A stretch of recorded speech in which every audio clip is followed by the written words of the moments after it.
जय हिंद, स्वागत आप सभी का पुनः। हम लोग अभी केमिस्ट्री का सीरीज चला रहे हैं और ख़ास करके बिहार में होने वाले सक्षमता परीक्षा, बिहार एसएससी, बिहार पुलिस, बिहार दरोगा या एसएससी जीडी की बात करें और बीपीएससी टीआरई 3.0 के लिए ये अति महत्वपूर्ण सीरीज है।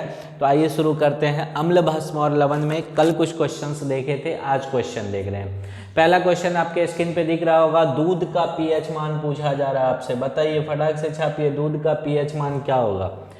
6.1, 6.6, 6.4, 7.4 और 8। तो दूध का पीएच मान होता है 6.6, कहीं कहीं 6.5 भी रहेगा, 6.7 भी रहेगा। यही परास में होता है दूध का पीएच मान, याद रखिएगा।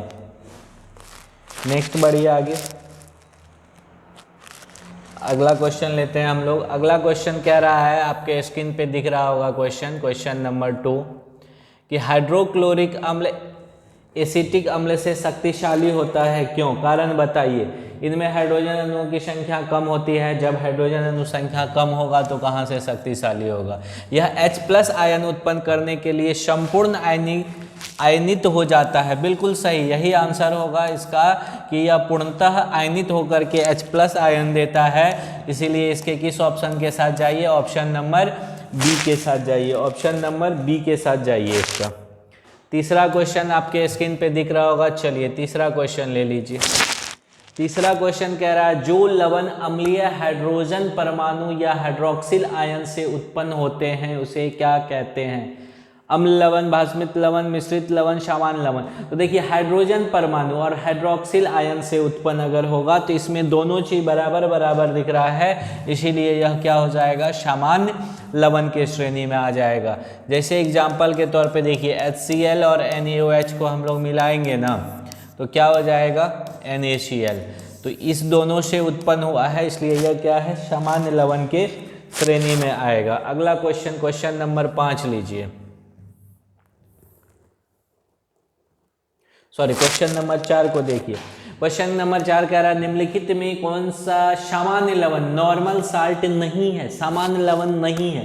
सामान्य लवण जो नहीं होगा वो या तो क्या होगा? अम्लीय लवण होगा। लवण के 3 वैरायटी, सामान्य लवण, अम्लीय लवण, उसके बाद से हो गया आपका भास्मिक लवण। उसके अलावे कुछ लवण होता है, जैसे एक द्विक लवण होता है और एक कॉम्प्लेक्स साल्ट होता है। तो इसमें पूछ रहा है सामान्य लवण नहीं है। तो देखिए, इसमें H दिख रहा है ना, H दिखने का मतलब यह सामान्य लवण नहीं है। ये सब सामान्य लवण है, परंतु यह सामान्य लवण नहीं है। यह कैसा लवण हो जाएगा? अम्लीय लवण हो जाएगा। कैसा लवण हो जाएगा? अम्लीय लवण हो जाएगा। चलिए क्वेश्चन नंबर 5 लेते हैं। क्वेश्चन नंबर 5 को बड़ा कर देते हैं। देखिए, जटिल लवण, कॉम्प्लेक्स। देखिए, अभी बात ही कर रहे थे कॉम्प्लेक्स साल्ट का, आ गया जटिल लवण। कोऑर्डिनेशन कंपाउंड जो जानते होंगे, नहीं जानते हैं तो जान लीजिए। इस तरह का बड़का ब्रैकेट में जब भी आपको दिख जाएगा ना, क्योंकि इसको कोऑर्डिनेशन स्फीयर कहते हैं और ये सिंपल जो है ये आयन होता है, ये दोनों से मिल करके बना है, इसीलिए यह जटिल लवण है, याद रखिएगा। और ये सब जटिल लवण की श्रेणी में, हालांकि है, ये भी तो है ही। इसमें भी जो कोऑर्डिनेशन स्फीयर एक काउंटर आयन इसको कहते हैं, काउंटर आयन या समान आयन। इसमें भी कोऑर्डिनेशन स्फीयर समान आयन दिख रहा है, तो ऑप्शन नंबर डी के साथ जाइए। इसमें सभी के सभी क्या है? जब भी बड़का ब्रैकेट यहाँ दिख जाए, या तो यहाँ कोई काउंटर आयन हो या तो यहाँ कोई काउंटर आयन हो, तो समझ जाइएगा वो कौन सा साल्ट है? कॉम्प्लेक्स साल्ट है। इसका ऑप्शन नंबर डी के साथ जाइए। पहचानने का तरीका हम बता दिए, बहुत आसानी से आप पहचान सकते हैं। ये सीरीज आपको काफी हेल्प करने वाला है। हाँ, मोहर लवण यानी मोहर साल्ट। मोहर लवण को इंग्लिश में क्या कहते हैं सर? मोहर साल्ट कहते हैं। बताइए, मोहर साल्ट का आपसे पूछा जा रहा है क्या? मोहर साल्ट कैसा साल्ट है? तो सबसे पहले मोहर साल्ट का फॉर्मूला जान लीजिए। FeSO4 होता है, NH4 ट्वाइस SO4 × 6H2O होता है मोहर साल्ट का फार्मूला। ये मोहर साल्ट यानी कि मोहर लवण है। तो ये द्विक लवण है। देखिए, 2 से अधिक टाइप का ये लवण का मिक्सचर है, इसलिए इसको क्या कहेंगे? द्विक लवण कहेंगे, यानी इसको एडिशन साल्ट कहा जाता है, द्विक लवण। और इसका अगर नाम पूछ दिया जाए आपसे, कभी कभी केमिकल नेम भी पूछा जाता है, तो इसका हो जाएगा फेरस अमोनियम सल्फेट हेक्साहाइड्रेट इसका रासायनिक नाम हो जाएगा। आगे बढ़िए।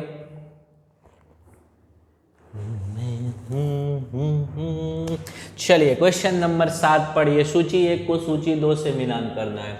सूची 1 का ए में सामान्य लवण है। सूची 1 का ए में क्या है आपका? सामान्य लवण। बी नंबर में अम्लीय लवण, क्षारीय लवण, द्विक लवण, और फिर सूची 2 में इस सब का एग्जाम्पल है। तो देखिए सामान्य लवण उसको कहते हैं ना जो स्ट्रॉन्ग एसिड और स्ट्रॉन्ग बेस से मिलकर के बनता है, यानी कि प्रबल अम्ल और प्रबल भस्म से जो साल्ट बनेगा, लवण बनेगा, वह सामान्य लवण होगा।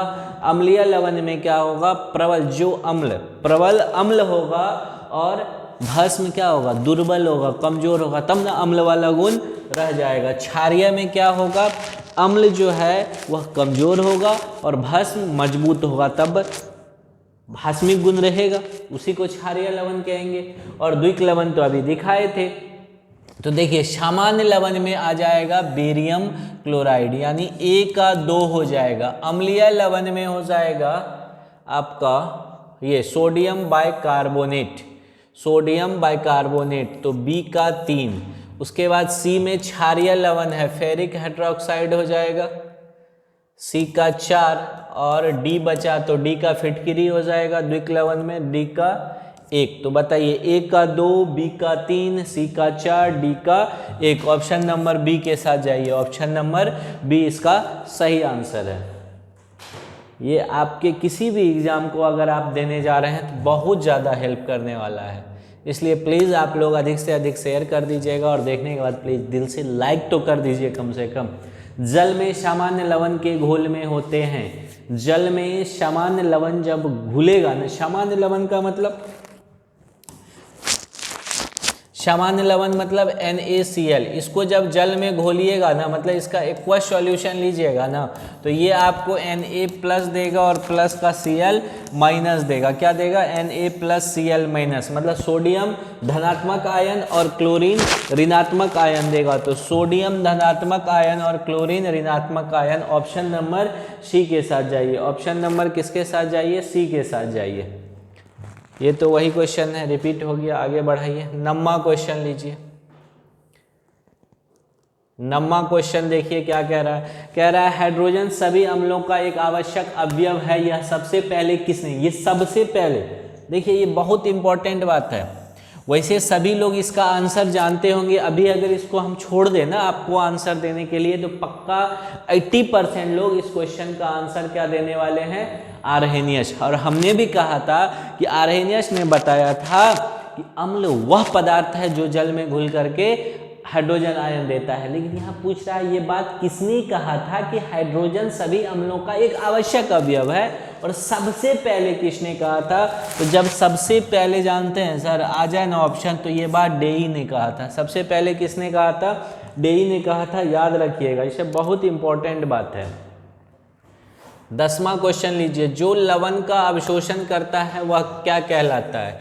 जो लवण का, तो देखिए लवण का अवशोषण करने वाला जो होता है ना, वो हाइग्रोस्कोपिक लवण होता है। लवण का अवशोषण करने वाला। ऑप्शन नंबर ए के साथ जाइए।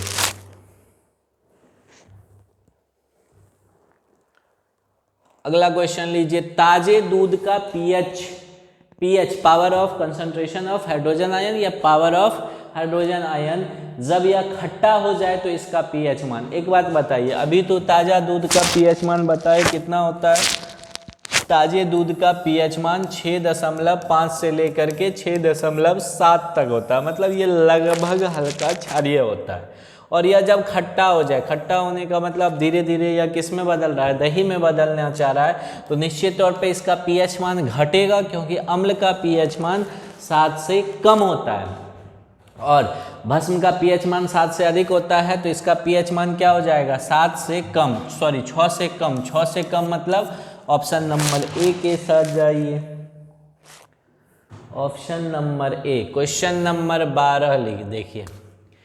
पीएच क्या दर्शाता है? तो पीएच मतलब पीएच है क्या? पीएच आया कहाँ से?